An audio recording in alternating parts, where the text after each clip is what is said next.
ஒரு உதாரணத்தை சொல்லி ஆரம்பிக்கணும்னு நினைக்கிறேன். இப்ப இந்த பஸ் எல்லாம் ஸ்ட்ரைக் பண்ணாங்கன்னு வைங்களேன், அன்னைக்கு பாத்தீங்கன்னா ஆட்டோக்காரங்களுக்கு எல்லாம் பெரிய ஒரு டிமாண்டா இருக்கும். அன்னைக்கு அவங்க சொல்றதுதான் ரேட்டு. ஏன்னா அவங்க மட்டும் தான் ஒரு ஆப்ஷன் அப்படிங்கிற மாதிரி. இதை வந்து அரசியல் அப்படியே அப்ளை பண்ணி பார்த்தோம் அப்படின்னா, ஒரு நடிகர் அரசியலுக்கு வராரு அப்படின்னா அவருக்கு சக போட்டியாளரா இருக்கிற இன்னொரு நடிகருக்கு வந்து ஒரு மவுசு கூடும். அவரை எல்லாரும் பாராட்டுவாங்க, புகழ்ந்து பேசுவாங்க. இது வந்து வழக்கமா நடக்கும். இது ரஜினிகாந்த் அரசியலுக்கு வரும்போது, இல்ல கமல் அரசியலுக்கு வரும்போது, இப்படி ஒவ்வொரு காலகட்டத்திலையும் சொல்லிக்கிட்டே இருக்கலாம்.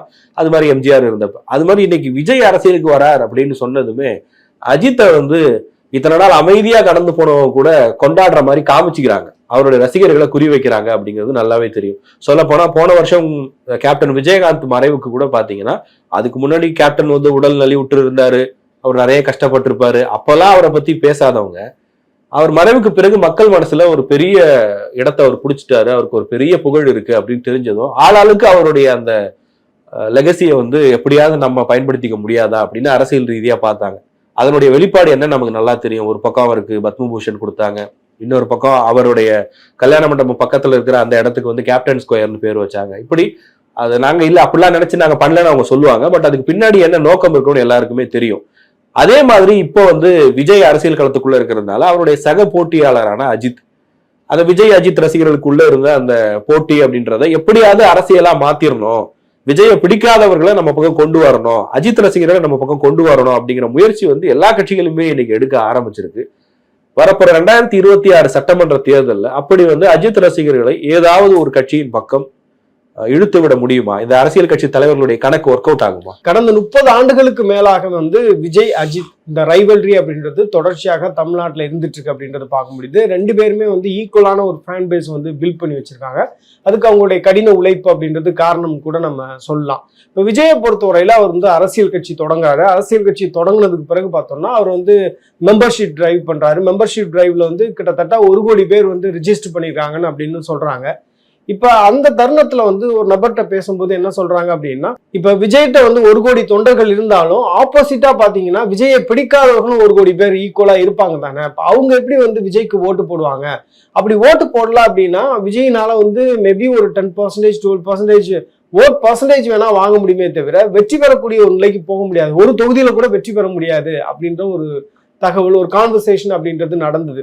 இப்ப அஜித்திட்ட வந்து உண்மையாகவே 1 கோடி ரசிகர்கள் அவருக்கு இருந்தாலும் கூட இப்ப அவர்கள் எல்லாருமே வந்து அஜித் சொல்லக்கூடிய ஒரு விஷயத்தை தான் அவங்க செய்வாங்களா அப்படின்றது பெரிய கேள்வி. அது மட்டும் இல்லாம பாத்தீங்க அப்படின்னா இப்ப அவருடைய ரசிகர்களுடைய வாக்குகளை மற்ற கட்சிகள் பயன்படுத்திக்க முடியுமா அப்படின்றது 2வது கேள்வி. இப்ப எப்படியாவது அவருடைய ரசிகர்களை தங்களுடைய வாக்காளர்களாக மாற்றிடணும் அப்படின்னு நினைச்சிட்டு இன்னைக்கு நிறைய அரசியல் தலைவர்கள் வாலண்டியரா வந்து அஜித்துக்கு அவருடைய பிறந்த நாள் வாழ்த்து சொல்றது, இல்ல அஜித் சம்பந்தப்பட்ட விஷயங்கள் ஏதாவது வரும் பொழுது அவருக்கு துணையா நின்று அவர் வந்து புகழ்ந்து பேசுவது அப்படின்றது ஒரு தொடர்கதையா இருக்கு அப்படின்றத பார்க்க முடியுது. இன்னைக்கு எடப்பாடி பழனிசாமியுடைய வாழ்த்துல கூட பார்த்தோம் அப்படின்னா அப்படிதான் இருக்கு. அவர் ரொம்ப வந்து இவ்வளவு முக்கியத்துவம் கொடுத்து ஒரு நடிகருக்கு ரொம்ப டீட்டெயில்டா வாழ்த்து செய்தியெல்லாம் சொல்ல மாட்டாங்க. பொதுவாக ஓபிஎஸ் வந்து இதை வந்து ஒரு வழக்கமா வச்சிருப்பாரு. எப்பயுமே அஜித் பர்த்டே அன்னைக்கு அவர் வந்து விஷ் பண்றது. எடப்பாடி பழனிசாமி ரொம்ப டீட்டெயில்டா இன்னைக்கு விஷ் பண்ணதை பார்க்கும் பொழுது எப்படியாவது அஜித்துடைய ரசிகர்கள் அதிமுகவுக்கு வாக்களிக்கணும்ன்ற ஒரு சிந்தனையோடு தான் அவர் வந்து அந்த ட்வீட் போட்டிருந்த மாதிரி தெரிஞ்சது. அது மட்டும் இல்லாம அண்ணாமலை அவர்களும் அந்த ட்வீட் போட்டிருந்தாரு. இப்போ ஒரு பக்கம் அதிமுக குறி வைக்குது, இன்னொரு பக்கம் பாஜகவும் எப்படியாவது அவருடைய ரசிகர்கள் அவங்களுக்கு வாக்களிக்கணும் அப்படின்னு நினைக்கிறாங்க. இப்ப அவருக்கு அண்மையில கொடுத்த பத்மபூஷன் விருது கூட ஒரு அரசியல் சார்ந்த ஒரு விருது தான். ஒரு அவருடைய ரைவல்ரியா இருந்த விஜய் வந்து ஒரு பொலிட்டிக்கல் பார்ட்டி ஸ்டார்ட் பண்ணிட்டாரு. 2026 எலெக்ஷன்ல முக்கியமான பிளேயரா இருக்க போறாரு.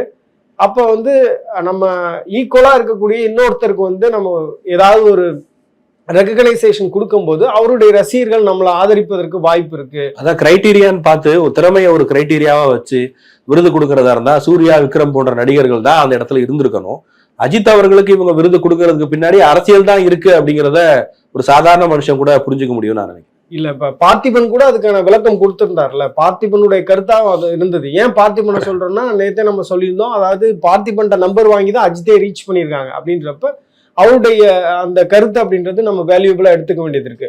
இப்ப அதிமுக பாஜக மட்டும்தான் வந்து அஜித்துடைய ரசிகர்களை குறிவைக்கிறாங்க அப்படின்னு பார்த்தா இல்ல, திமுகவும் அஜித்துடைய ரசிகர்களும் தொடர்ச்சியா வந்து குறிவைக்கிறாங்க. இப்ப கீதா ஜீவன் அண்மையில குட் பேட் அக்லி படம் வந்து ரிலீஸ் ஆன போது அவங்களே அஜித் ஃபேன்ஸோட சேர்ந்து போய் படம் பார்க்கக்கூடிய FDFS விஷயத்த பார்க்கறாங்க. ஆமா அந்த நிகழ்வை பார்க்க முடிஞ்சது. அது மட்டும் இல்லாம உதயநிதி அவர்கள் வந்து தமிழ்நாடு ஸ்போர்ட்ஸ் டிபார்ட்மெண்ட்டை வந்து ஹைலைட் பண்ற மாதிரி அஜித்துடைய ரேசிங்ல அதை டிஸ்ப்ளே பண்ணது, இது எல்லாமே வந்து ஏதோ ஒரு வகையில அஜித்துடைய ரசிகர்களை தங்கள் பக்கம் கொண்டு வரணும், அவர்கள் வந்து விஜய்க்கு எதிராக தொடர்ச்சியாக நிற்கணும் அப்படின்ற ஒரு மோட்டிவ்ல தான் இந்த மாதிரியான சம்பவங்கள் நடப்பதா நான் பாக்குறேன். அதே நேரத்துல விஜய் இதுல என்ன பண்ண போறாரு அப்படின்ற ஒண்ணு இருக்கு இல்லைங்களா? இப்ப அஜித் ரசிகர்கள் அரசியல் தலைவர்களால் அரசியல் கட்சிகளால் குறிவைக்கப்படுகிறார்கள், அந்த வாக்குகளை மொத்தமா நம்ம வாங்கிடணும்னு ஒரு பிளான் பண்றாங்க.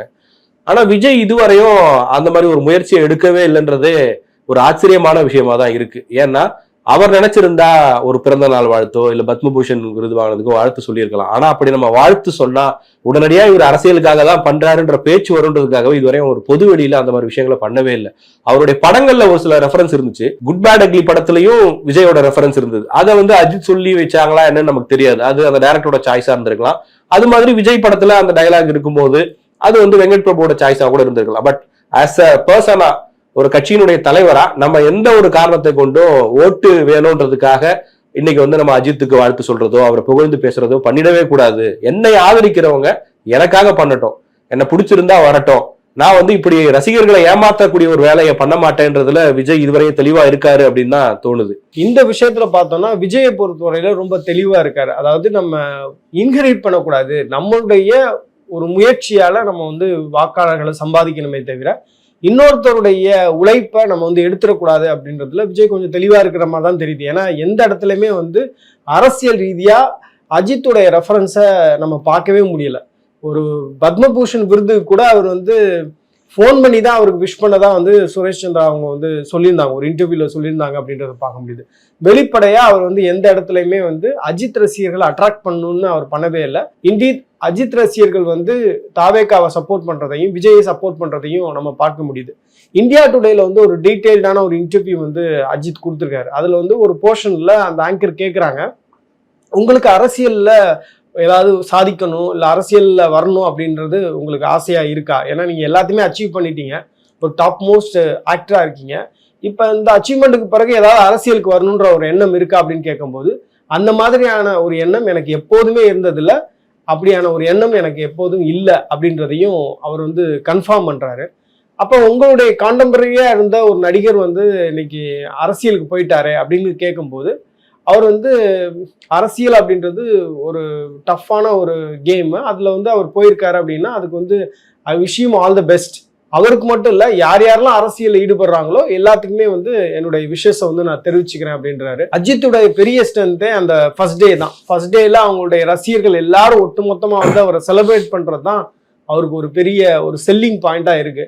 ஆனா அஜித்தை பொறுத்தவரையில அது வந்து கூடாதுன்றாரு, எனக்கு அது பிடிக்காது அப்படின்னு சொல்றதையும் பார்க்க முடியுது. அஜித்தை பொறுத்தவரையில அவர் வந்து எப்பயுமே ஒரு ஏ பொலிட்டிக்கலா தான் இருந்திருக்கேன் அப்படின்னு அவரே கன்ஃபார்ம் பண்றாரு. அதனால எப்பயுமே ஸ்டேட் கவர்மெண்ட்டுக்கோ இல்லை சென்ட்ரல் கவர்மெண்ட்டுக்கோ நான் எந்த விதமான ஒரு நேரடியான சப்போர்ட் எதுவுமே நான் தரமாட்டேன்றது தான் அந்த இன்டர்வியூல அவர் உறுதிப்படுத்துறாரு. இன்ஃபேக்ட் வந்து எனக்கு ஏதாவது ஒரு பொலிட்டிக்கல் ஒப்பீனியன் இருந்தா கூட க்ளோஸ்டு ஒன்ஸுக்கு தான் நான் வந்து சொல்லுவேன். மேபி அந்த க்ளோஸ்டு ஒன்ஸுக்கு கூட நிறைய நேரங்களில் தெரியாது அப்படின்ற ஒரு கருத்தையும் வெளிப்படுத்துறாரு. இப்போ அஜித் வந்து இந்த மாதிரியான ஒரு பர்சனா இருக்கும் பொழுது அவரை சுற்றி நடக்கக்கூடிய அரசியல் அப்படின்றது நிச்சயமாக அவருக்கு நன்றாகவே தெரிஞ்சிருக்கு. அதனால்தான் வந்து எந்த ஒரு அரசியல் கட்சிகளுடைய கூட்டங்களுக்கோ இல்லை வந்து அவர்கள் சார்ந்த நிகழ்வுகளுக்கோ அவர் வந்து போறதை வந்து அவர் தவிர்க்கிறார் அப்படின்றத நம்ம புரிஞ்சுக்க முடியுது. இப்போ என்னதான் அரசியல் கட்சியை சேர்ந்தவர்கள் வந்து இந்த மாதிரி முயற்சிகளை பண்ணாலும் அந்த ரசிகர்களை அப்படி ஒரு வாய்ஸ்ல திருப்பிட முடியுமா? இப்ப நம்ம உதாரணத்துக்கு எடுத்துக்கிட்டோம் அப்படின்னா 96 காலகட்டத்தில் ரஜினிகாந்த் வந்து ஒரு பொலிட்டிக்கல் ஸ்டாண்ட் எடுத்து ஒரு வாய்ஸ் கொடுக்குறாரு, அது தேர்தலில் பிரதிபலிச்சது. அதற்கு அடுத்தடுத்த காலகட்டங்கள்ல வேறு சில தருணங்கள்லையும் ரஜினிகாந்த் வாய்ஸ் கொடுத்துருக்காரு. பட் அப்போ வந்து அது அந்த மாதிரி நடக்கல. 96 நடந்தது, அதுக்கப்புறமா நடக்காமையும் போயிருக்கு. அதனால ஒரு நடிகருடைய ரசிகர்கள் அந்த நடிகர் சொல்லியே இன்னொரு கட்சிக்கு வாக்கு செலுத்துவாங்களா அப்படிங்கிறது சந்தேகம். அஜித் எப்பவும் சொல்ல போறதும் இல்லை, ஒரு சிக்னல் கொடுக்க போறதும் இல்லை. அப்படி இருக்கும்போது அந்த கூட்டம் வந்து ஒட்டுமொத்தமா ஒரு கட்சியின் பக்கம் போயிடும் இல்ல ஒருத்தருக்கு எதிராக போயிருமா அப்படின்னு கேட்டா அது கண்டிப்பா சந்தேகம் தான். அவங்களுக்கு இன்னைக்கு அஜித் ரசிகர்களா இருக்கவங்களும் ஓரளவுக்கு பொலிட்டிக்கலா மெச்சூர்ட் ஆயிருப்பாங்க. அப்படி ஆனவங்க அவங்களுக்கு எந்த கட்சி பிடிக்குதோ எந்த கட்சி சாதகமா இருக்கோ அவங்களுக்கு வாக்களிக்க வாய்ப்பு இருக்கே தவிர வெறும் ஒரு வாழ்த்து சொல்றதாலேயோ இல்ல வீடியோ போடுறதாலேயோ அவங்களுக்கு ஓட்டு போட்டுருவாங்க அப்படின்றது சந்தேகமான ஒரு விஷயமா தான் நான் பாக்கிறேன். இன்னைக்கு பார்த்தோம் அப்படின்னா வெறுப்பரசியல் அப்படின்றத இன்னைக்கு இருக்கக்கூடிய இளைஞர்கள் பெருசா ரசிக்கல. அதாவது நீங்க வந்து மெரிட்டின் அடிப்படையில வந்து நீங்க ஒருத்தரை எதிர்க்கிறீங்க அப்படின்னா அதுல கூட ஏத்துக்கிறாங்க. பட் நீங்க வந்து ஒரு வெறுப்பரசியல் செய்யறது அப்படின்றது யாருமே ஏத்துக்கல. இப்போ உதாரணத்துக்கு இப்ப கோவனுடைய இன்சிடென்டை எடுத்துக்கோங்களேன். கோவன் வந்து கீர்த்தி சுரேஷுடைய திருமணத்துக்கு விஜயும் த்ரிஷாவும் போனதை வந்து ரொம்ப கொச்சைப்படுத்தி அவர் சொல்றாரு. அதுலயும் வந்து பெண்களுக்கு பாதுகாப்பு இல்லைன்னு விஜய் சொல்றாரு. அவர் வீட்டுல இருக்கக்கூடிய அவருடைய மனைவிக்கே பாதுகாப்பு இல்லைன்னு அன்ற அர்த்தத்துல அவர் வந்து பேசுனது அப்படின்றது மிகப்பெரிய ஒரு சர்ச்சையா ஆயிருக்கு. அது வந்து கண்டிக்கக்கூடிய ஒரு விஷயமாவும் நிறைய பேர் வந்து பொது தளத்துல சொல்றாங்க. இப்ப விஜயும் சங்கீதாவும் அவருடைய மனைவியும் பிரிந்திருக்கிறாங்க அப்படின்றதுக்கு ஏதாவது அபிஷியல் நோட் இருக்கா? இல்ல வந்து சங்கீதாவோ இல்ல அவருடைய தந்தையோ வந்து இந்த மாதிரி விஜய் ஏமாத்திட்டாரு, விஜய்னால எங்களுக்கு பாதுகாப்பு இல்லைன்னு ஏதாவது ஒரு ஸ்டேட்மெண்ட் கொடுக்குறாங்க, இல்லை அவருடைய குழந்தைகள் வந்து கொடுக்குறாங்க அப்படின்னா அது வேலிட். ஒரு பொதுத்தளத்துக்கு வரும்போது நீங்க வந்து விவாதிக்கலாம். அப்படி எந்த ஒரு தகவலும் உங்களுக்கு கிடையாது. நீங்க வந்து யாரோ ஒருத்தர் வந்து ரூமரா வந்து ரோட்ல பேசுறத வச்சு, இல்லை யாரோ ஒருத்தர் வந்து வதந்தி கிளப்புறத வச்சு நீங்க வந்து ஒரு அசம்ஷன்ல ஒரு நெரேட்டிவை பில்ட் பண்றது அப்படின்றத எல்லா மக்களுமே பார்த்துட்டு இருக்காங்க. அதை யாருமே ரசிக்க மாட்டாங்க. ரெண்டாவது, நீங்க ஓப்பனா வந்து த்ரிஷாவை வந்து எல்லாருமே வந்து காயின் பண்ணி பேசுறது. உதாரணத்துக்கு த்ரிஷா வந்து மன்சூர் அலிகான் விஷயத்துல வந்து அவங்க ரொம்ப அது லீகலா அவங்க அணுகுனாங்க, பொது வெளியில அவங்க போட்டாங்க. த்ரிஷாவும் கீர்த்தி சுரேஷும் இதுக்கு வந்து அவங்க டிஃபமேஷன் கேஸே ஃபைல் பண்ணலாம். ஒரு அமைச்சரே வந்து த்ரிஷா, விஜய், கீர்த்தி சுரேஷ் கட்சி அப்படின்னு அவர் சொல்றாரு அப்படின்றத எப்படி அனுமதிக்க முடியும்னே தெரியல. ஸோ இந்த மாதிரி தொடர்ச்சியாக இவர்கள் பேசுவது அப்படின்றது ஒரு வெறுப்பை தான் ஒட்டுமொத்தமாக இளைஞர்கள் மத்தியில அது வந்து கொண்டு வந்து சேர்த்துருக்கு. இது அவங்களுக்கு ஒரு ஃபேவரா, அது திமுகவா இருந்தாலும் சரி, அதிமுகவா இருந்தாலும் சரி, நாளைக்கு விஜய் கட்சியிலேருந்து யாராவது இதை செஞ்சாலும் அவங்களுக்கு இது வாக்கா மாறவே மாறாது. மக்களை பொறுத்தவரையில எல்லா விஷயங்களையும் கவனிக்கிறாங்க. நீங்க மெரிட்டின் அடிப்படையில நீங்க வந்து ஒரு விமர்சனத்தை வச்சா ஏத்துப்பாங்க. இப்ப பெண்களுக்கு பாதுகாப்பு இல்லைன்னு ஒருத்தர் குற்றம் சாட்டுறாரு அப்படின்னா அதற்கான சூழல்கள், அது தொடர்பான சம்பவங்கள் இங்க வந்து நடந்ததுனால தானே சொல்றாங்க. இப்ப அந்த கிரிட்டிசிசத்துக்கு நீங்க சரியான பதில கொடுக்கறத விட்டுட்டு நீங்க குடும்ப ரீதியாக தனிப்பட்ட வகையில ஒருத்தர் அட்டாக் பண்ணுவது அப்படின்றது ஏற்றுக்கொள்ளவே முடியாது. அது தவறு. அது ஒரு சரியான முன்னுதாரணமாகவும் இருக்காது. தமிழ்நாட்டை பொறுத்த வரைக்கும் அரசியலையும் சினிமாவையும் பிரித்தே பார்க்க முடியாது அப்படின்னு சொல்லுவாங்க.